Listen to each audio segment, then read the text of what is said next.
Hey guys, what's going on? It is Ash here, and today in Clash Royale, I think you guys are really going to enjoy what I have in store for you. First off, let me just thank you all for the congratulations on 200,000 subscribers. I feel very undeserving and very overwhelmed at all the support that you guys have continued to give me. So truly, thank you from the bottom of my heart, guys. I don't have any sub or viewer goals. I just try to have fun, bring high quality content, and just engage as much as possible with you guys. Speaking of that, stay tuned to the end of this episode because I do have a channel announcement to share with you guys.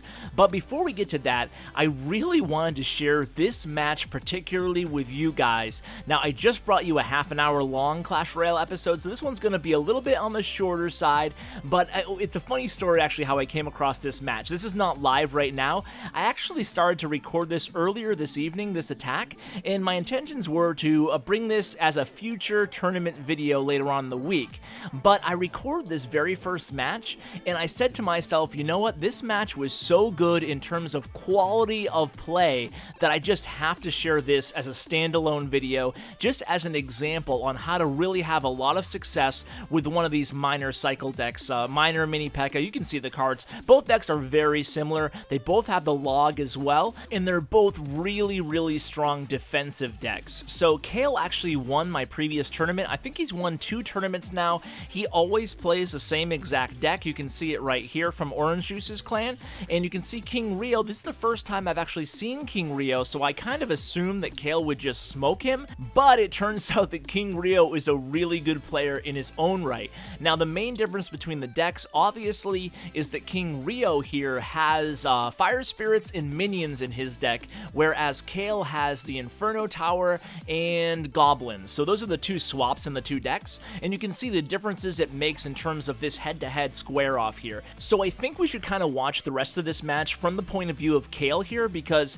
he's the guy who I was looking at initially when I watched this live, and I know that he's a really solid player. So what I kind of want to do, I think it would be a valuable exercise to help improve all of our games, myself included, using minor decks to see exactly what he plays and when he plays it here. So right now it's a princess trade-off, and check this out, they're both sitting at 10 elixir right now. So who's going to make the first move? It was Kale. Now Kale's going to go on the offensive here with a minor Goblins Ice Spirit, and look at that, the log takes them all out, and then King Rio's going to come hard the other end. This is when Kale first plays his Inferno Tower. Now the Inferno Tower obviously not as needed against a deck like this where you're not going against a giant, as it seems like every single deck has lately, but Kale's actually making this deck work very well against those giant decks. You saw in the last tournament that I brought you guys, actually it was that half an hour video I referenced earlier. That was the tournament that he came in first place with, and it was noteworthy that Kale finished in first using this deck,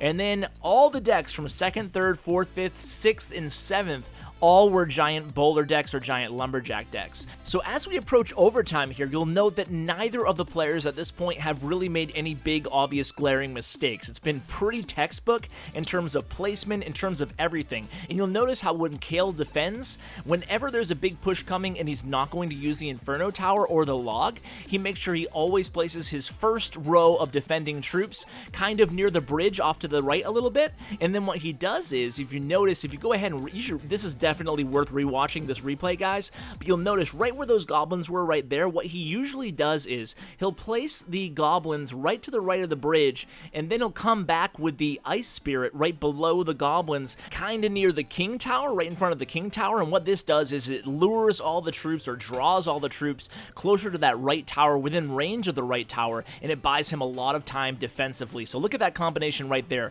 The goblins and then the log takes out that push, ends it right away, and he's able to use his mini P.E.K.K.A. defensively against the miner and then turn that into a little bit of offense, hopefully for Kale here. So now here comes a little offensive surge. He always uses that mini P.E.K.K.A. Obviously, any good miner player will use the mini P.E.K.K.A. defensively to offensively if possible, and Kale is really good at this. So if you had to compare and contrast both of these decks, I would say that Kale's is a little bit more defense oriented, while King Rio's is a little bit more aggressive. The Fire Spirits definitely help out a lot, but he's not able to sit back and rely on that Inferno Tower defensively. And of course, you'd notice that a lot more if he was going up against one of these giant bowler decks. So at this point, Kale is just trying to sneak in that princess on the bridge as much as possible. We are already a minute and a half into overtime at this point, so he knows he just needs to do as much damage as possible and chip away at that tower. He has plenty of time left, but at the same time, he needs to win the battle of chipping away. So he's actually going to get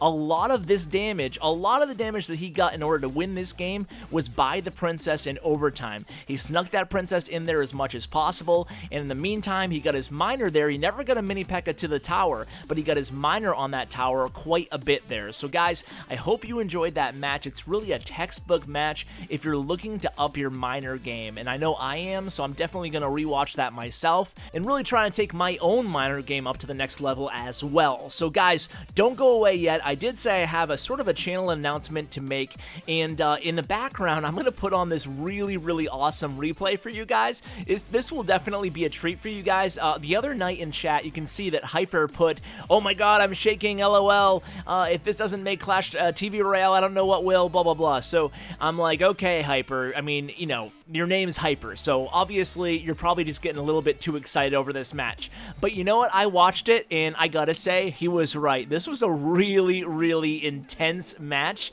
and while I talk a little bit about my channel throughout the first half, then we'll kind of hop back into the match in the last minute, because let me tell you guys, it is crazy. Definitely one of the craziest matches that I have seen in my Clash Royale career. So it is worth mentioning, by the way, that the red player here is totally maxed out player. Level 13, absolutely max. So yeah, don't want to give any spoiler alerts, but it makes this match even more impressive. So about my channel, guys, I'm not sure how many of you guys watch my Clash of Clans videos as well. Obviously, I started this channel covering Clash of Clans, and in my video yesterday, I did announce some new goals and new philosophy of my channel, as well as a new segment. Now, the goals and philosophy are mostly applicable to Clash of Clans, but in Clash Royale, I am going to be bringing new types of content in the coming weeks and months, so stay tuned for that. I have some really cool ideas up my sleeve. But beyond that, let's talk about now, because now is really what matters. So I've always thought to myself, how can I separate myself from other Clash Royale or Clash of Clans YouTube channels beyond just my my striking personality and good looks? Joking.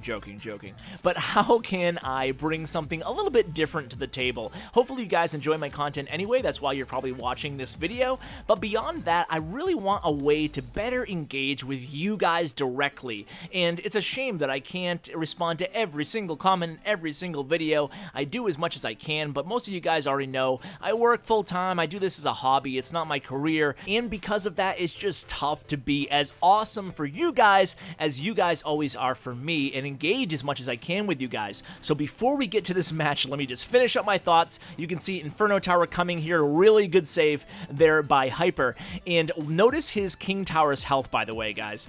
So let me just wrap this up here. I'll be adding a new segment at the end of all my episodes, Clash of Clans and Clash Royale, where you guys can send me a voice memo or a voice recording for a number of different topics. It can be a clan shout out, it can be a channel shout out if you're a new content creator, or it can be feedback or critique or just asking me any question, whether about Clash Royale or about life, doesn't matter. I'm happy to talk about whatever you guys want to. So I'll share more details on that, but let's kind of focus in on the end of this match here. So look at Hyper's King Tower right now and how low it is getting on health. And remember, Sylvano J has a lightning spell, a max lightning spell, and it's his next card up. There's now 13 seconds left. He has plenty of time. He drops his Musketeer right now, and look at this. Check out this ending here, guys. I'm gonna go ahead and pause it, and we're really gonna break down these last 10 seconds and watch it in halftime speed. Slow-mo replay here to catch this ending, because it's absolutely insane.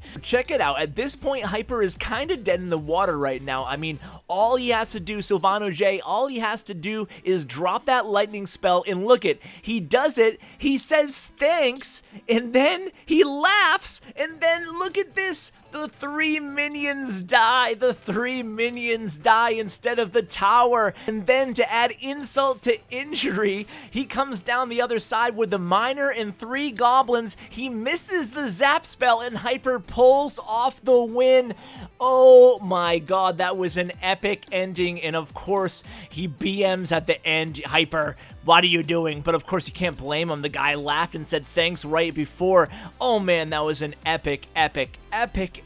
That was crazy. So guys, just to finish up this episode, I did want to mention that if you want to give your clan a shout out, you want to give your YouTube channel a shout out, you want to give your clan leader a shout out for being an amazing person, amazing leader, whatever, I don't care. You want to propose to your girlfriend, go for it. Just send me a voice memo if you have an iPhone or any kind of voice recording if you don't, and I'll go ahead and include the email address in the description. It's going to be cwabasedesign@yahoo.com. That's cwabasedesign@yahoo.com. So guys, leave me your messages and maybe you'll hear yourself and your clan can hear you the next time you watch a Clash with Ash video. So guys, I hope you enjoyed today's episode. Thank you so much for watching till the end. I really appreciate it. And as always, take care, guys.